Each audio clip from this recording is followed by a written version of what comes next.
Ikatan kovalen itu ada 3.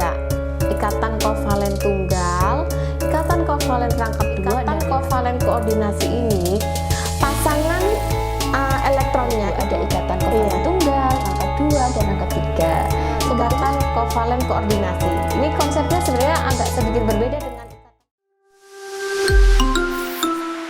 Let's go, jam.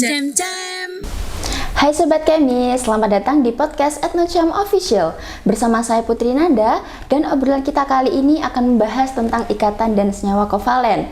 Kita bakal seru-seruan bersama dengan narasumber keren kita, yakni Bu Mega. Kita sapa dulu, halo Bu Mega. Halo Kak Putri. Iya, kita sudah membahas tentang jenis ikatan kovalen berdasarkan keelektronegatifan ya Bu. Iya, selanjutnya Bu Mega membahas tentang jenis ikatan kovalen berdasarkan jumlah pasangan elektron yang berikatan. Iya. Ya, itu gimana Bu?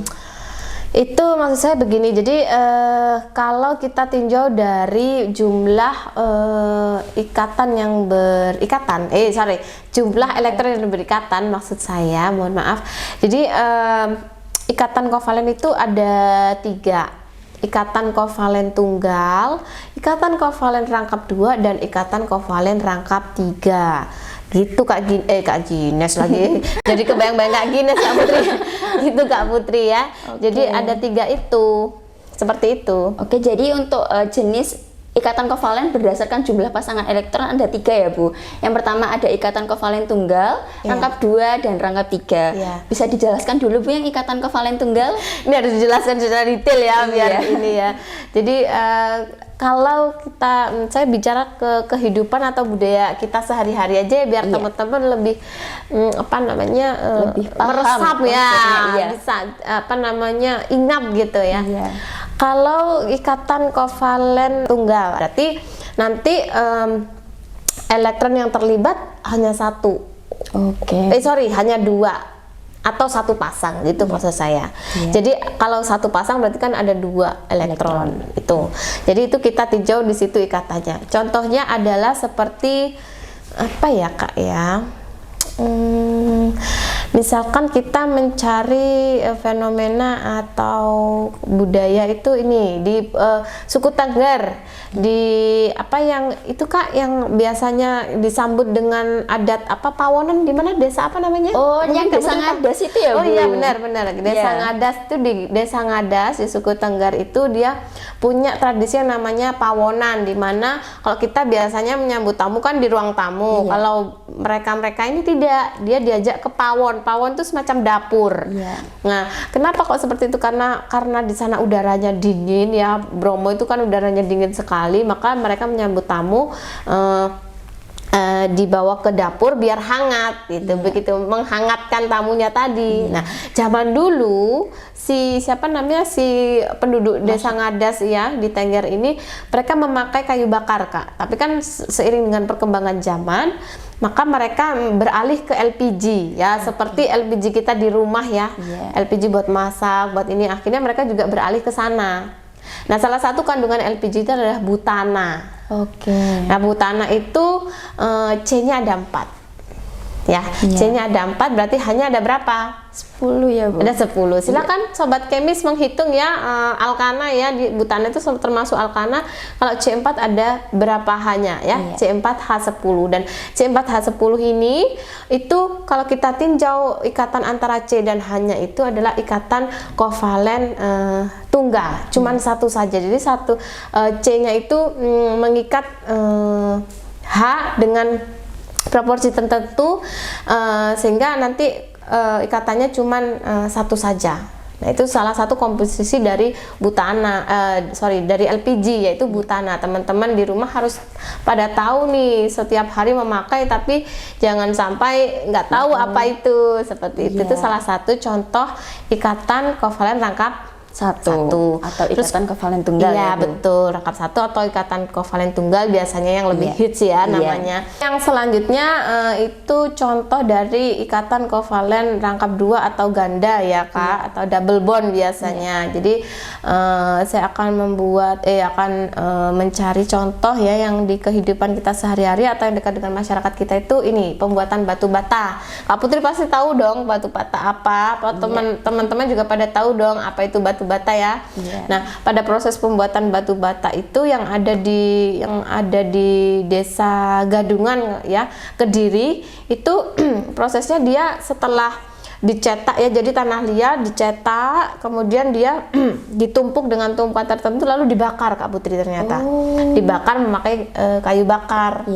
Nah, pembakaran kayu bakar ini kalau secara dia sempurna pembakarannya dia akan mengeluarkan gas, salah satu gas yang namanya gas CO2. Oke, karbon dioksida ya, Bu? Betul. Seperti kita respirasi. Cuman di sini contohnya itu ya. Jadi CO2. CO2 ini memiliki dia akan ada atom-atom yang terlibat, yaitu satu atom C dan 2 atom O.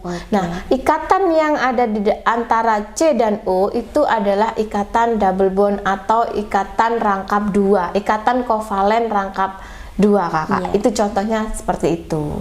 Nah, jadi di kehidupan kita sehari-hari sangat banyak ya contoh-contoh senyawa ikatan kovalen berdasarkan jenis-jenisnya. Teman-teman bisa explore lagi nih apa ya kira-kira senyawa-senyawa yang kental dengan budaya atau di kehidupan sehari-hari kita yang double bond atau single bond. Contoh yang selanjutnya adalah ikatan kovalen rangkap 3 ya. Kalau ikatan kovalen rangkap 3 dulu masyarakat zaman dulu ya secara turun temurun biasanya ya ini memberikan ilmu pematangan buah yang dengan cepat itu pakai yang namanya karbit. Nah, itu biasanya kalau di kita itu kalsium karbida gitu ya. Nah, karbit ini ternyata ada gas yang namanya gas asetilen Kak. Nah, gas asetilen ini yang membantu buah-buahan untuk matang dengan lebih cepat karena dia meningkatkan atau memperbesar mendorong hormon pematangan buah itu agar lebih cepat sehingga misalkan buah itu bisa matang dalam waktu seminggu, dia 2 hari udah matang kalau kita pakai karbit. Nah, ternyata gas asetilen yang dihasilkan dalam pengarbitan ini tadi itu strukturnya itu mengandung ikatan kovalen rangkap 3 kalau kita bredelis secara molekular. Jadi asetilen itu dia C2H2. Antara atom C dan C itu ternyata adalah ikatan kovalen rangkap 3. Salah satu contohnya adalah asetilen tadi C2H2. Jadi antara atom C dan C, antara karbon dan karbon itu dihubungkan dengan ikatan kovalen yang jumlahnya 3. Jadi C terus nanti ada rangkap 3-nya gitu Kak Putri. Teman-teman bisa menggambarkan di rumah mungkin ya. Jadi nanti biar bisa lebih paham. Seperti itu Kak Putri. Iya, wah menarik sekali ya Bu pembahasan kita kali ini. Tadi kan kita membahas tentang jenis dari ikatan kovalen berdasarkan jumlah pasangan elektron yang berikatan ya Bu. Ada ikatan kovalen tunggal, rangkap 2 dan rangkap 3. Sobat Kemis juga bisa mencari ya untuk jenis atau contoh-contoh senyawa lain yang berikatan kovalen tunggal, rangkap 2 dan rangkap 3 begitu. Oh iya Kak Putri, saya tadi hampir lupa. Jadi sebenarnya ada satu lagi jenis ikatan kovalen yang lupa saya sampaikan, yaitu namanya ikatan kovalen koordinasi. Ini konsepnya sebenarnya agak sedikit berbeda dengan ikatan kovalen-kovalen yang sudah kita bahas. Jadi ada yang namanya di kimia itu ada ikatan kovalen koordinasi. Kalau tadi ikatan kovalen yang sebelumnya kita bahas kan dia masing-masing atom menyumbangkan minimal satu elektron untuk digunakan bersama-sama. Tapi kalau di ikatan kovalen koordinasi ini pasangan elektronnya itu hanya berasal dari salah satu atomnya. salah satu atom. Nah, yang atom yang lainnya yang mau berikatan ini dia hanya menyediakan orbital kosong untuk membentuk ikatan. Jadi kan minimal kan paling tidak ada 2 pasang elektron ya. Sorry, 1 pasang elektron atau 2 elektron. Nah, satu unsur ini menyediakan atau mempunyai 1 pasang elektron. Nah, unsur yang lain atau spesies yang lain itu harus menyediakan orbital kosong untuk dimasuki oleh pasangan elektron tadi, sehingga nanti berdua ini bisa join, bisa membentuk ikatan. Nah, ikatan yang seperti ini tadi Kak Putri itu disebut dengan ikatan kovalen koordinasi. Seperti itu. Agak beda sedikit, hati-hati ya teman-teman konsepnya. Karena konsepnya agak berbeda Iya, ya Bu, betul dengan sekali. ikatan kovalen sebelum-sebelumnya. Ya mungkin bisa dijelaskan contoh dari senyawanya Bu. Oke, contoh untuk senyawa kovalen koordinasi itu kita bisa melihat di kebiasaan masyarakat Tegal meminum teh ya, atau yang biasanya mereka sebut itu mochi. Oh, yang minum teh poci itu ya? Iya, Bu? betul, mochi. Kita juga pernah kan ada yang produk namanya teh poci gitu kan. Nah, itu dari masyarakat Tegal Kak khas ya. Jadi mereka punya kebiasaan mochi yang meminum teh poci. Nah, teh itu mengandung senyawa alami yang namanya tanin.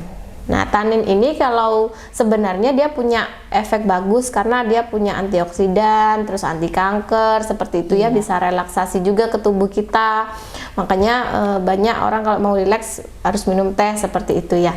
Nah, tapi kalau berlebihan atau waktunya minumnya itu tidak tepat, itu juga bisa jadi malah petaka buat tubuh kita Kak Putri. Tahu nggak kira-kira kenapa? Ngeri juga ya. Kenapa Iya, Bu? karena kalau kita minumnya terlalu banyak teh itu atau waktunya kurang tepat, itu bisa menghambat kinerja tubuh dalam menyerap zat besi. Oke. Jadi zat besi. Jadi kita kan butuh zat besi itu untuk memperlancar atau melangsungkan metabolisme dalam tubuh ya, segala macam itu. Nah, kalau kita kebanyakan minum teh, ternyata yang teh ada taninnya ini tadi, kan ada taninnya. Nah, tanin itu bisa berikatan dengan besi, zat besi yang ada di dalam tubuh kita, sehingga yang harusnya zat besi itu diserap oleh tubuh kita malah berikatan dengan tanin. Nah, ikatan antara zat besi ini tadi ya di dalam tubuh kita atau ion-ion zat besi dalam tubuh kita dengan tanin itu ternyata ikatannya adalah ikatan kovalen koordinasi Kak Putri. Nah, jadi yang seharusnya kita serap zat besinya malah dia membentuk senyawa yang namanya senyawa koordinasi karena kovalen koordinasi dengan tanin tadi. Makanya teman-teman dan juga Kak Putri kalau mau minum teh jangan terlalu banyak atau harus dengan waktu yang tepat. Iya. Kapan tuh waktu yang tepat kira-kira, tahu nggak Kak? Di pagi hari ya Bu? Pagi hari boleh, tapi harus sebelum makan. Oke. Iya, kalau lambungnya kuat ya sebelum makan boleh. Yang jelas minum teh itu yang bagus adalah pagi atau sore hari,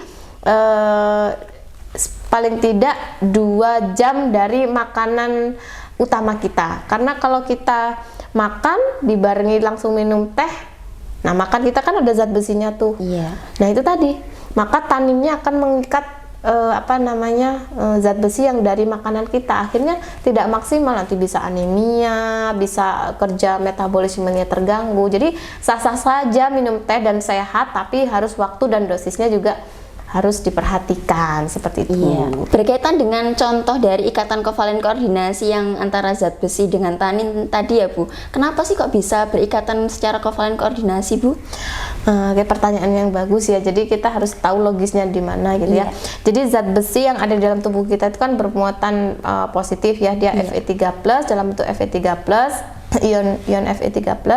Nah, tanin itu dia punya dalam strukturnya itu dia punya atom O, oksigen. Nah, atom oksigen dalam tanin itu ternyata dia bermuatan negatif nanti ya, bermuatan negatif, sehingga nanti dia akan lebih tertarik untuk mendekati Fe3+ tadi yang bermuatan positif. Nah, Oksigen tadi itu dia mempunyai pasangan elektron bebas. Kalau pasangan elektron bebas namanya pasangan berarti 2 minimal kan? Iya. Minimal ada berarti ada pasangan elektron bebas atau PEB. Iya. Yang dia itu bisa didonorkan. Donor itu berarti dia diberikan, Iya. memberikan ya. Memberikan pasangan elektron bebas ini ke Fe tadi. Nah, Fe itu seperti yang saya jelaskan sebelumnya bahwa ikatan kovalen koordinasi adalah harus ada yang memberikan pasangan elektron bebas dan harus ada spesies yang menyediakan orbital kosong kan tadi Iya. saya bilang begitu. Iya. Jadi Fe zat besi di sini dia menyediakan orbital kosong untuk menerima PEB dari oksigen yang ada di tanin itu Kak Putri. Oke. Jadi seperti itu pada umumnya seperti itu. Jadi nanti akan membentuk senyawa kompleks ya, jadi atau senyawa koordinasi. Untuk teman-teman yang mau belajar senyawa koordinasi atau senyawa kompleks, nanti bisa kita belajar lanjut Kak Putri. Tapi pada umumnya saya ringkas seperti itu biar teman-teman tidak pusing ya. Iya, iya. Penjelasan kita sangat detail ya Bu, mulai Iya. dari pengertian ikatan dan senyawa kovalen, kemudian jenis-jenis dari ikatan kovalen, yakni berdasarkan keelektronegatifan dan juga jumlah pasangan elektron ya Bu.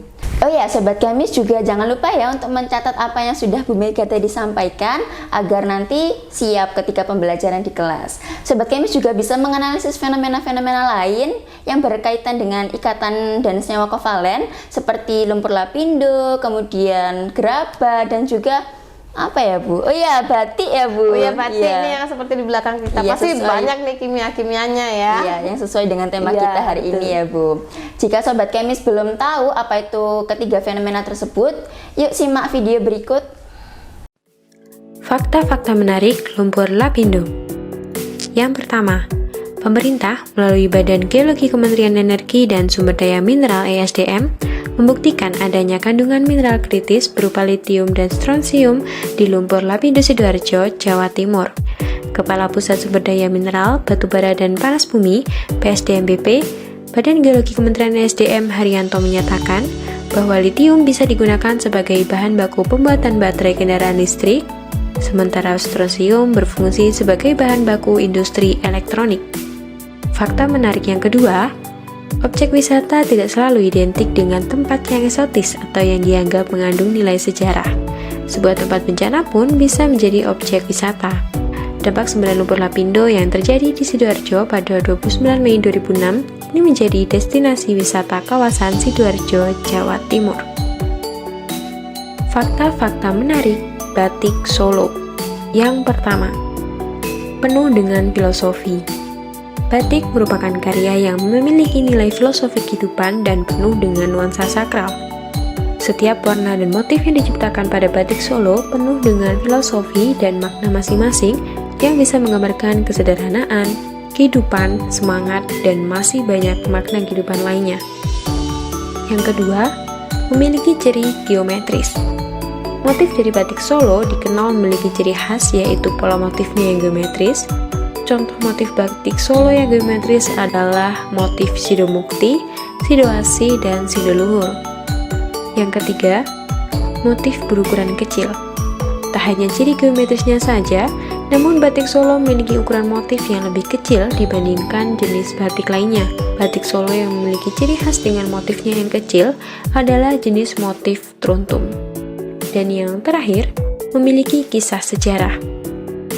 Beberapa motif batik memiliki kisah sejarah sendiri, seperti halnya dengan batik Solo yang memiliki sejarah yaitu pada zaman dahulu, seorang ratu menciptakan motif batik pertama kali dengan bentuk binatang kecil.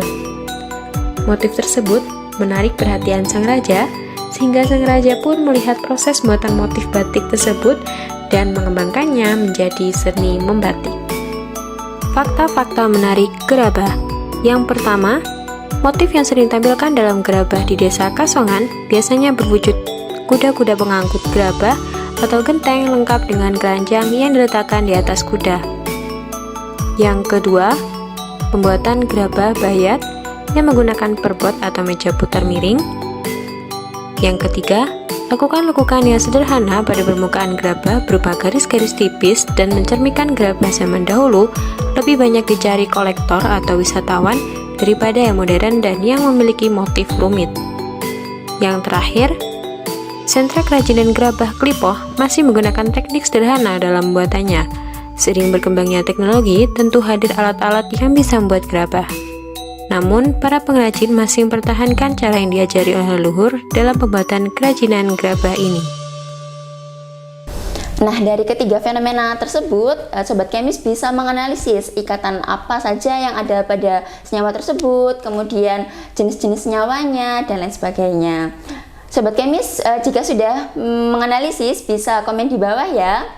Wah, tidak terasa ya Bu, pembahasan kita sangat detail sekali ya Bu, mulai dari pengertian ikatan dan senyawa kovalen, kemudian jenis-jenis, begitu ya Bu. Ya, terima kasih kepada Bu Mega telah meluangkan waktunya berbagi ilmu kepada kita semua. Sama-sama Kak. Ya, Sobat Kemis, jangan lupa juga untuk like, komen, dan juga subscribe agar tidak ketinggalan episode terbaru dari channel ini. Saya Putri Nanda pamit, ning pasar tuku gamis. Sampai jumpa Sobat Kemis. Bye-bye.